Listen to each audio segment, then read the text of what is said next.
제레드 다이아몬드라는 생리학 박사가 집필하고 퓰리처상까지 수상했던 총균쇠라는 베스트셀러 서적이 있습니다.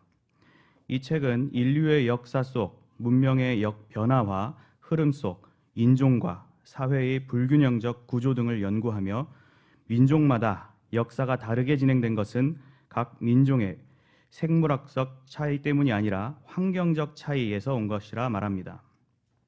그런 환경적 요소 가운데 병원균도 인류 변천의 결정적 요소로서 분석을 하는데 천연두가 유럽인들의 원주민 진멸의 결정적 요인이었던 것과 때로는 말라리아, 황열병 등으로 인해 열대지방 이주의 큰 걸림돌이 되었던 일들을 전합니다.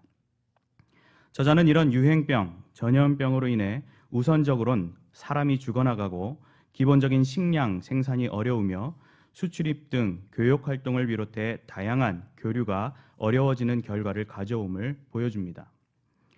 환경적 차이가 요인이었다라는 분석과 주장은 기존의 인종적, 민족적 차이라는 전통적 입장들을 뒤집으며 엄청난 반향을 일으키기도 하였습니다. 하지만 이 책에서 결정적으로 놓친 요소가 하나 있는데 이런 환경적 요소들을 위해서 그것들을 친히 조성하시고 다스리시는 이 살아계신 하나님의 섭리라는 요소입니다.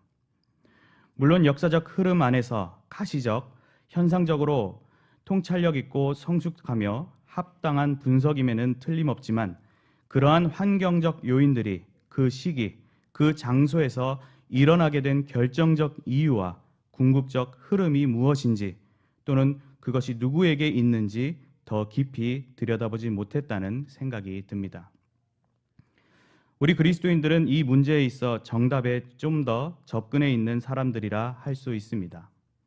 하지만 독특하게도 저와 여러분은 그 정답을 망각하고 때론 일부러 오답을 택하는 등 온전히 정답 위에 서 있지 못하는 불완전한 존재이기도 합니다.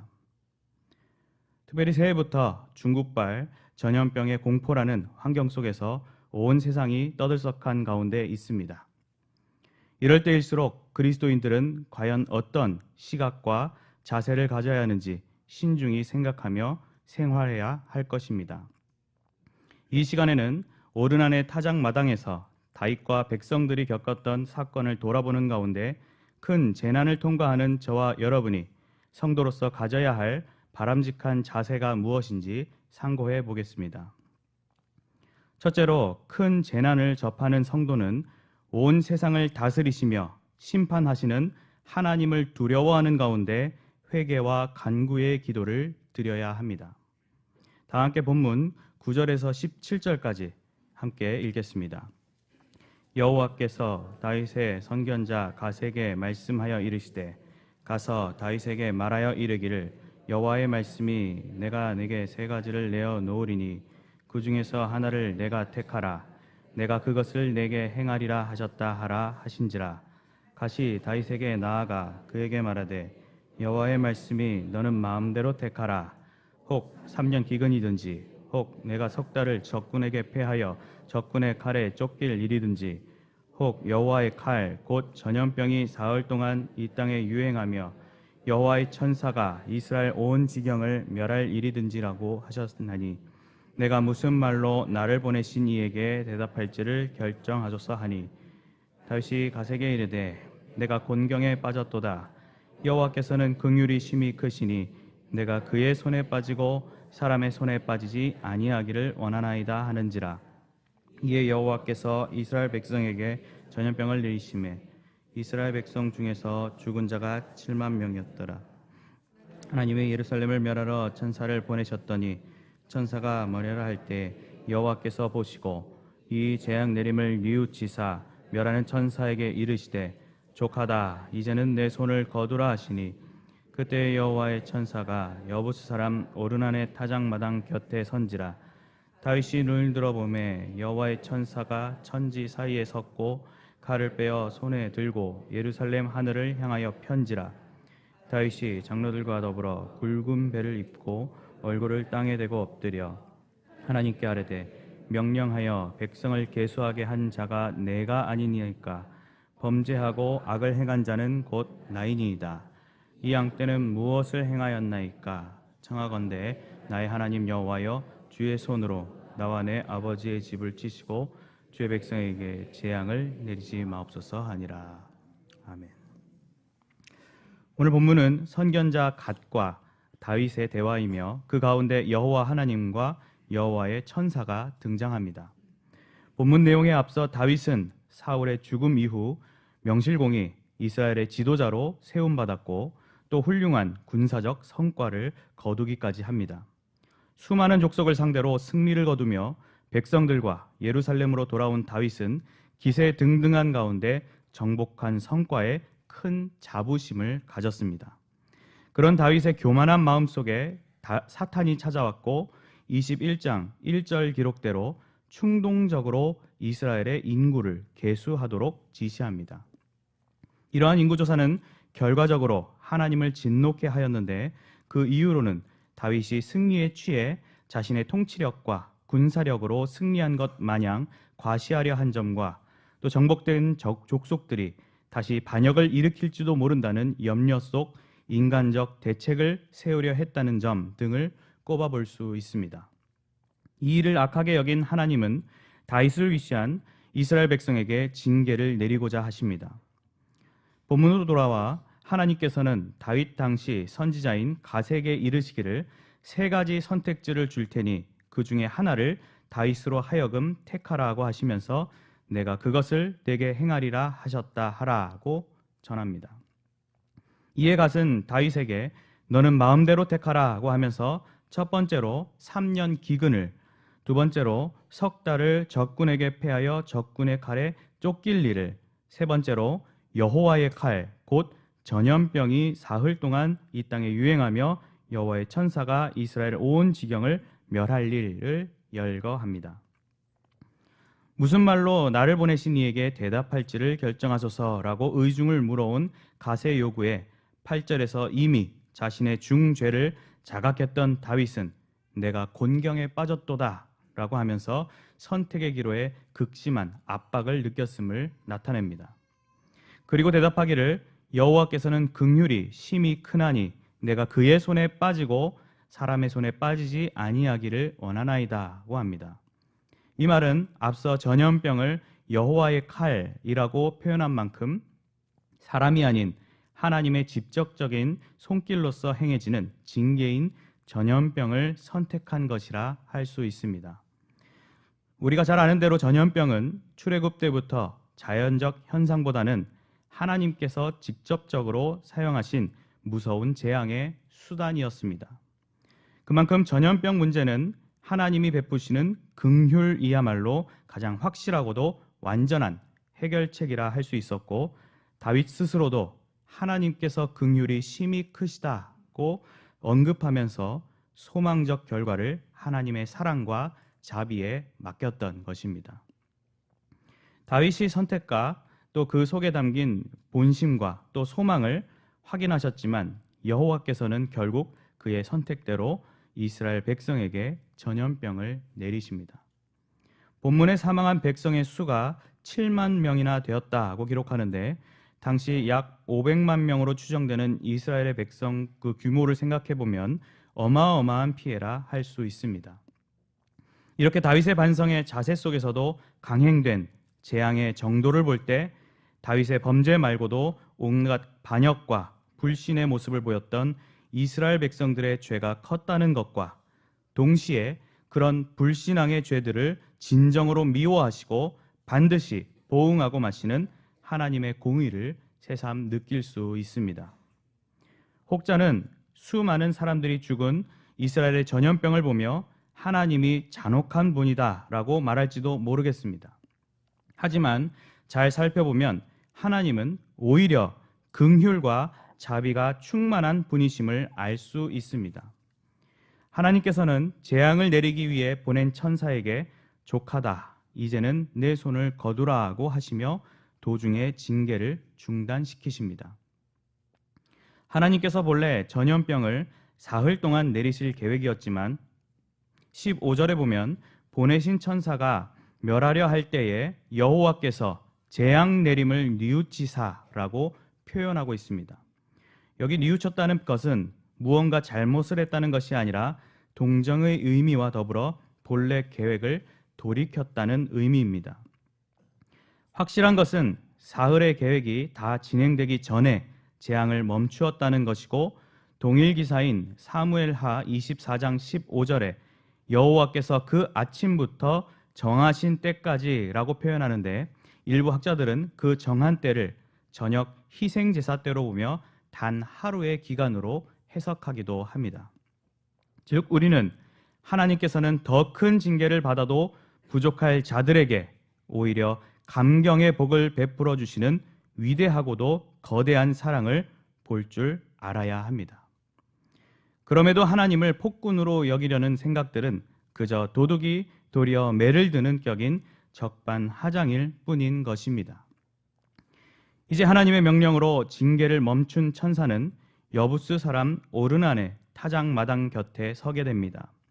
16절에선 천사가 천지 사이에 섰다고도 하는데, 하나님과 다윗의 중재자 같은 모습으로 이 오르난의 타작마당 위 공중에 있었을 것으로 생각됩니다. 거기서 칼을 빼어 손에 들고 예루살렘 하늘을 향하여 편 천사의 모습은 여전히 두렵고 위협적이었습니다. 다윗과 장로들은 굵은 배를 입고 얼굴을 땅에 대고 엎드리며 백성을 계수하게 한 자가 내가 아니니이까 범죄하고 악을 행한 자는 곧 나이니이다. 이 양떼는 무엇을 행하였나이까? 청하건대 나의 하나님 여호와여, 주의 손으로 나와 내 아버지 집을 치시고 주의 백성에게 재앙을 내리지 마옵소서라고 백성들을 향한 처절한 간구와 호소를 외칩니다. 이들이 입은 굵은 배는 슬픔, 회개, 굴복의 감정을 반영하고 있는데, 단순히 내적 심경만이 아닌 다윗과 장로들의 외적 복장과 땅에 엎드린 자세에 이르기까지 전 인격과 모든 모습이 하나님 앞에 자복함을 보여줍니다. 특히 다윗이 자신을 범죄자, 행악자로 자칭하면서 자신들의 백성들은 잘못한 것이 없기에 재앙을 내리지 말고 자신에게만 내려달라고 외치는 모습은 위기 속 국가의 지도자의 참된 모습이 과연 어떠해야 하는가 잠시나마 생각해 보게 됩니다. 이 사회가 아무리 발전된 의학과 과학 속에 살아간다 하더라도 자연재해와 전염병 등 각종 재난과 사고에서 결코 벗어날 수 없다는 것은 2020년을 살아가는 저와 여러분에게 부정할 수 없는 사실일 것입니다. 그렇다면 현재 확산 중인 우한 폐렴과 같은 전염병의 공포 속에 우리 신자들은 과연 어떤 생각과 자세로 받아들여야 하겠습니까? 무엇보다도 저와 여러분은 전염병보다 위에 계시며 온 세상의 민족과 그 역사를 다스리시는 하나님을 바라보아야 합니다.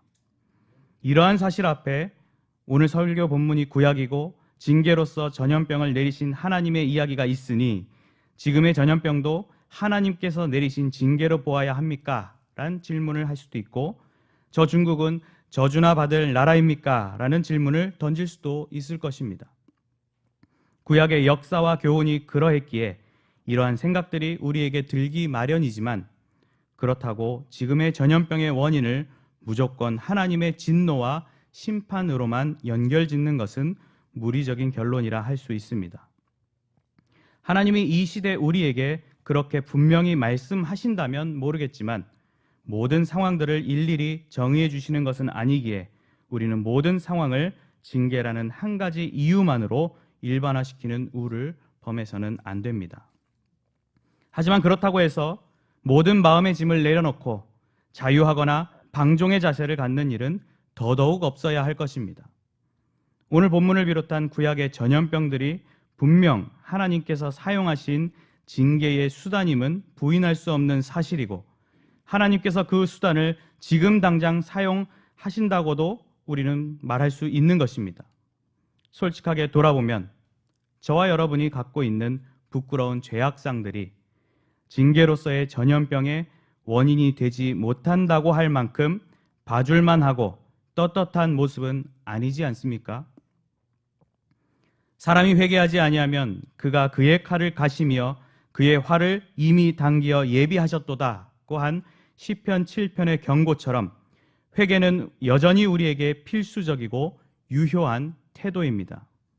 즉 우리는 우리에게 임한 재난을 징계로 단정 지을 것은 아니지만 그럼에도 무서운 벌로서 임했던 성경의 재난들을 생각하며 두려운 마음으로 굵은 배를 입고 얼굴을 땅에 대고 엎드리는 심정으로 회개해야 할 것입니다.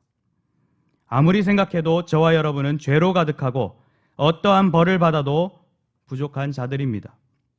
너희가 본래 죄의 종이더니 라는 말씀 구절처럼 우리 인생은 인정할 것 하나 없는 죄의 출발선에서 시작한 자들입니다. 혹 재난보다 강력하신 하나님께 드려야 할 회개를 미루고 중요시 여기지 않는다면 또 나아가 자신이 해야 할 회개는커녕 다른 사람의 회개거리를 찾으며 비아냥거리고 있다면 그것을 멈추고 예수님께서 말씀하신 종말 시대에 일어날 일들을 다시금 상기할 필요가 있습니다. 누가복음 21장 11절에 마지막 때의 징조로서 곳곳에 큰 지진과 기근과 전염병이 있겠고 또 무서운 일과 하늘로부터 큰 징조들이 있으리라고 하였습니다. 재난이 찾아올 때 우리는 우리에게 임할 마지막 때가 더욱 가까워 오고 있음을 깨닫는 사인으로 보고 경각의 자세로 깨어 있어야 합니다. 우리에겐 연말정산보다 더욱 중요한 영적 정산의 시기가 찾아올 것입니다. 장차 임할 심판의 날에 회개치 않았던 우리의 태도가 철저하게 보응받을 것임을 꼭 기억하시고 실망시켜 드렸던 하나님 앞에 철저히 엎드리시기 바랍니다. 새벽 기도회에 참석에만 의미를 두는 것이 아니라 내 자리에 있던 금초대가 옮겨지는 일이 없도록 간절한 회개를 올려드리시기 바랍니다. 세상은 큰 재난 앞에 난리요 걱정을 내세우지만 이럴 때 오히려 온 세상을 다스리시며 심판하시는 하나님을 먼저 두려워하는 가운데 회개와 간구의 기도를 드리시는 성도님들이 되시길 바랍니다. 둘째로 큰 재난을 접하는 성도는 택자를 구원하시며 영광 받기를 원하시는 하나님께 순종하며 예배하는 자세를 가져야 합니다. 다 함께 본문 18절부터 27절까지 함께 읽겠습니다. 여호와의 천사가 갓에게 명령하여 다윗에게 이르시기를 다윗은 올라가서 여부스 사람 오르난의 타작마당에서 여호와를 위하여 제단을 쌓으라 하신지라. 이에 갓이 여호와의 이름으로 이른 말씀대로 다윗이 올라가니라. 그때 오르난이 말을 타작하다가 돌이켜 천사를 보고 오르난이 4명의 아들과 함께 숨었더니 다윗이 오르난에게 나아가매 오르난이 내다보기가 다윗을 보고 타작마당에서 나와 얼굴을 땅에 대고 다윗에게 절하매 다윗이 오르난에게 이르되 이 타작하는 곳을 내게 넘기라. 너는 상당한 값으로 내게 넘기라. 내가 여호와를 위하여 여기 한 제단을 쌓으리니 그리하면 전염병이 백성 중에서 그치리라 하니 오르난이 다윗에게 말하되 왕은 취하소서. 내 주 왕께서 좋게 여기시는 대로 행하소서. 보소서 내가 이것들을 드리나이다. 소들은 번제물로 곡식 떠는 기계는 화목으로 밀은 소제물로 삼으시기 위하여 다 드리나이다 하는지라. 다윗 왕이 오르난에게 이르되 그렇지 아니하다. 내가 반드시 상당한 값으로 사리라. 내가 여호와께 드리려고 내 물건을 빼앗지 아니하겠고 값없이는 번제를 드리지도 아니하리라 하니라. 그리하여 다윗은 그 터 값으로 금 600세겔을 달아 오르난에게 주고 다윗이 거기서 여호와를 위하여 제단을 쌓고 번제와 화목제를 드려 여호와께 아뢰었더니 여호와께서 번제단 위에 불을 내려 응답하시고 여호와께서 천사를 명령하심에 그가 칼을 칼집에 부었더라. 하나님의 돌이키심과 다윗의 회개의 간구 속에 전염병 사태는 일단 멈춰졌지만 언제 다시 커질지 모르는 긴장의 상황 속 여호와의 천사가 선지자 갓에게 전달할 내용을 명합니다. 그 내용은 다윗은 올라가서 여부스 사람 오르난의 타작 마당에서 여호와를 위하여 제단을 쌓으라는 내용이었습니다. 이 오르나는 사무엘 하에서 아라우나라는 이름으로도 등장하는데 성경에서 오늘 사건에만 등장하는 인물입니다. 그가 소유하던 타작마당은 당시에 일반적이고 넓고 평평한 곳으로 성읍 사람들이 자연스럽게 모여드는 공개적인 장소였습니다. 또한 추수와 관련된 공간이다 보니 종교적인 예식과 절기들이 열리는 공간이었다고 합니다. 이런 공간에 여호와를 위하여 제단을 쌓으라는 명령이 주어졌던 것입니다. 이에 다윗은 오르난의 타작마당으로 올라가게 되는데 그때 오르난이 밀을 타작하다가 천사를 보고 아들 넷과 함께 숨는 모습을 보입니다. 이는 칼을 뽑고 있던 천사의 모습 때문일 수도 있고 당시 여호와나 여호와의 사자를 대면하면 죽는다는 인식이 있었기 때문인 것으로 보입니다. 그러던 중 다윗이 오르난에게 나아가자 내다보던 오르난은 타작마당에서 나와 얼굴을 땅에 대고 다윗에게 절을 합니다. 이는 앞서 하나님 앞에 절을 하던 다윗의 모습과 비슷하기까지 한데 절대적인 낮춤과 복종의 의미를 담고 있습니다. 또한 오르나는 천사의 존재를 알아본 동시에 이 다윗이 하나님의 기름 부음을 받은 자이자 연전 연승을 거둔 그 왕이라는 것을 곧바로 알아챈 것 같습니다. 다윗은 엎드린 오르난에게 이 타작하는 곳을 내게 넘기라. 너는 상당한 값으로 내게 넘기라. 내가 여호와를 위하여 여기 한 제단을 쌓으리니 그리하면 전염병이 백성 중에서 그치리라고 하나님의 뜻에 기반을 둔 계획을 말합니다.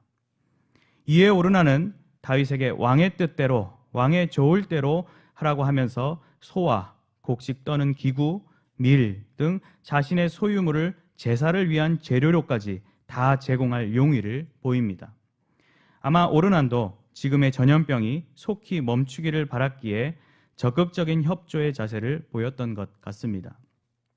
오르난의 적극적인 제안을 들은 다윗은 그렇지 아니하다며 거절합니다. 그리고 반드시 상당한 값, 즉 합당하고도 충분한 가격으로 타작마당 구입과 제사 준비를 하겠다는 의사를 밝힙니다. 사실 정복을 당한 백성 입장이었던 오르난의 타작마당을 그냥 내놓으라고 할 수도 있는 인물이 다윗이었습니다. 그럼에도 그가 이렇게 정당한 가격을 지불하고 타작마당을 구입하며 제사를 준비하려 한 것은 그저 제사만 후딱 드리는 형식적이고 편의 중심적인 제사가 아닌 마음과 정성으로 다윗 스스로가 드려지는 참된 제사를 드리기 위함이었습니다.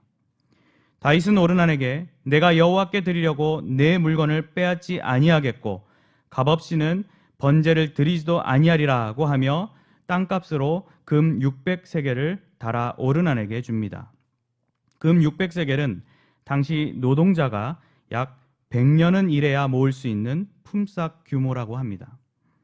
다윗은 자신이 정복한 땅을 정당하고도 그것도 매우 넉넉한 금액으로 값을 맞춰 지불했던 것입니다.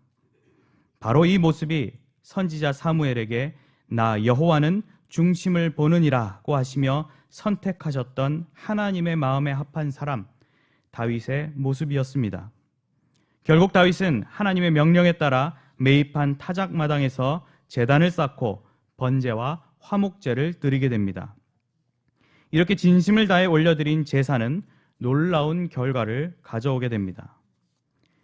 27절에 보면 여호와께서 하늘에서부터 번제단 위에 불을 내려 응답하셨다고 하는데 이는 마치 엘리야의 제단에 불을 내리신 것과 같이 하나님께서 그 제사를 받아주심과 동시에 천사로 하여금 칼을 칼집에 꽂도록 명령하여 그 죄를 속해 주십니다. 또한 불이 제단 위에 임한 것은 오르난의 타작마당이 앞으로 여호와의 성전 부지로 사용될 것을 시사하는 일종의 예고적 역할을 하기도 합니다. 제단의 장소로서 타작마당을 하나님께서 친히 정하셨고 또 다윗의 제사를 받아주신 이 오르난의 타작마당은 이제 평범한 타작마당이 아니었습니다. 역대상 22장 1절에 다윗은 이는 여호와의 하나님의 성전이요 이는 이스라엘의 번제단이라고 선포하며 하나님의 성전을 건축하기 위한 실제적인 준비를 하였고, 역대하 3장 1절에서는 솔로몬이 예루살렘 모리아 산에 여호와의 전 건축하기를 시작하니 그곳은 전에 여호와께서 그의 아버지 다윗에게 나타나신 곳이요 여부스 사람 오르난의 타작 마당에 다윗이 정한 곳이라고 합니다. 동네 주민들이 거닐고 밀타작과 다양한 예식들이 행해지던 평범한 타작마당은 이제 명실상부 하나님의 성전이 위치하는 소중한 공간이 된 것입니다. 여기서 한 가지 더 생각해 볼 것은 이 오르난의 타작마당이 본래 역사적으로도 평범한 땅이 아니었다는 사실입니다. 오르난의 타작마당이 위치한 예루살렘 모리아산은 우리가 잘 아는 대로 아브라함이 그 사랑하는 독자 이삭을 번제로 드리기 위해 죽이려 했던 장소이며 여호와 이레라고 불리던 곳입니다. 즉 오르난의 타작마당은 조상 때부터 하나님께 순종하는 장소, 헌신하는 장소였으며 하나님께 예배하는 장소, 용서와 응답을 받는 장소였고, 오늘 본문 속 오르난의 협조와 다윗의 순종 가운데 여호와의 하나님 성전이 들어서게 되는 되찾은 영광의 처소인 것입니다. 저와 여러분이 겪는 여러 가지 재난들은 영원한 것이 아니며 소강 상태 또는 해결 단계에 접어드는 시기가 찾아올 것입니다. 이럴 때 우리의 마음가짐과 하나님 앞의 태도는 어떠한지 돌아볼 필요가 있습니다. 우리는 무서운 상황을 끝내주신 하나님께 감사하며 경배할 줄 알아야 합니다. 그럼에도 우리는 그러지 못할 때가 너무나도 많습니다. 크고 작은 어려움들을 겪는 가운데 그것을 막아주시고 멈춰주시는 하나님을 먼저 떠올리며 그 이름을 높여드려야만 하는 것입니다. 감기 몸살 등에 걸려 힘들 때에는 고통을 벗어나게 해달라고, 낫게 해달라고 기도했지만 자고 나서 몸이 나아지면 몸을 낫게 해주신 분은 망각한 채 밀린 일들을 하며 일상생활로 돌아가기 바쁜 것이 우리들의 대부분의 모습일 것입니다.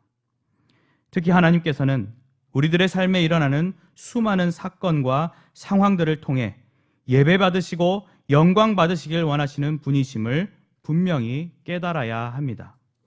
이 백성은 내가 나를 위하여 지었나니 나를 찬송하게 하려 함이다고 하신 하나님의 선언에 걸맞게 우리는 예배할 수 있는 상황이 될 때마다 하나님을 예배하는 자세로 나아가야 합니다. 그것이 재난 때이든 재난이 끝난 때이든 말입니다. 나를 살려주시고 구원해 주신 것은 바로 그 일을 행하신 하나님께서 나를 통해 영광 받기를 원하시기 때문임을 반드시 기억하시기 바랍니다. 그리고 하나님을 예배하기 위해서는 내 사정과 내 자존심 그리고 내 판단으로 해나가서는 안 됩니다. 우리는 하나님의 명령을 쫓아 제단을 쌓고 성전을 지으며 풍성한 예배를 올려드린 다윗과 같이 오르난의 타작마당을 순순히 구매해야 합니다. 우리는 그냥 돈 들일 것 없이 편하게 구할 수 있었지만 충분한 값어치로 친히 구매하였던 다윗과 같이 정당하고 정성을 다한 자세로 오르난의 타작마당을 구매해야 합니다. 그 오르난의 타작마당에 서서 수많은 신앙의 선배들이 주님께 올려드린 예배를 기억하고 어제의 재난을 떠올리며 오늘의 내가 있도록 생명 주시고 삶과 사명을 주신 하나님께 무한한 영광을 올려드리시기 바랍니다. 그리고 그 마음으로 내가 드릴 수 있는 모든 예배의 자리에 적극 동참하시고 내 삶이 예배가 되도록 힘쓰시기 바랍니다. 비록 세상은 큰 재난이 지나가며 끝나가도 죄악 행하기를 멈추지 않지만 이럴 때 오히려 온 세상을 구원하시며 영광 받기를 원하시는 하나님께 순종의 자세와 예배를 올려드리시는 성도님들이 되시길 바랍니다. 사랑하는 성도 여러분, 그리고 오늘 헌신하시는 제64, 65, 66 여전도회 회원 여러분, 우리에게 찾아오는 전염병이나 재난의 상황 가운데 신앙이라는 근거를 내세워 무방비로 있다거나 아무런 조치를 하지 않는다면 그것은 우리 몸이 하나님께로부터 받은 성령의 전이라는 사실을 무시하는 그릇된 자세라 할 수 있습니다. 우리에게 임하는 여러 재난의 상황 가운데 먼저 건강과 안전을 잘 챙기는 가운데 이 재난을 일으키시고 진행시키시며 멈추실 수 있는 유일한 참신 하나님을 분명하게 의식해야 합니다. 오늘 오르난의 타작마당은 조상시대 이후부터 이 사건이 있기 전까지 주민들의 타작마당으로서 하나님의 뜻이 가려졌던 평범한 땅이었습니다. 그러다 지도자 다윗과 백성들의 죄악으로 인한 오르난의 타작마당은 전염병을 통한 징계의 장소요 큰 피해의 장소가 되었습니다. 이후 오르난의 타작마당은 다윗과 장로들의 회개와 간구의 장소가 되었습니다. 하나님께서 회개를 받으심과 함께 오르난의 타작마당은 하나님의 긍휼하심으로 인해 심판이 중단되는 구원의 장소가 되었습니다. 또한 하나님의 뜻하심으로 오르난의 타작마당은 순종하며 예배를 올려드리며 하나님의 완전한 용서와 화목을 누리는 장소가 되었습니다. 이러한 과정 속 오르난의 타작마당을 접하고 구입했던 다윗의 모습은 올 한 해 너는 아나돗에 있는 밭을 사라는 표어 가운데 희년을 준비하는 우리가 하나님이 기뻐하시는 영적 투자를 해나가는 데 기억해야 할 아주 중요한 지침이 될 것입니다. 세상은 난리와 소문, 대적과 지진, 기근과 전염병 등 무서운 일들로 가득한 이 때에 무엇보다도 온 세상을 다스리시며 심판하시는 하나님을 두려워하는 가운데 회개와 간구의 기도를 드리며 택자를 구원하시며 영광 받기를 원하시는 하나님께 순종하며 예배하는 자세를 가지심으로 말미암아 회복과 풍요로움의 복을 즐겁게 영위하시는 성도님들이 되시길 주님의 이름으로 간절히 축원합니다.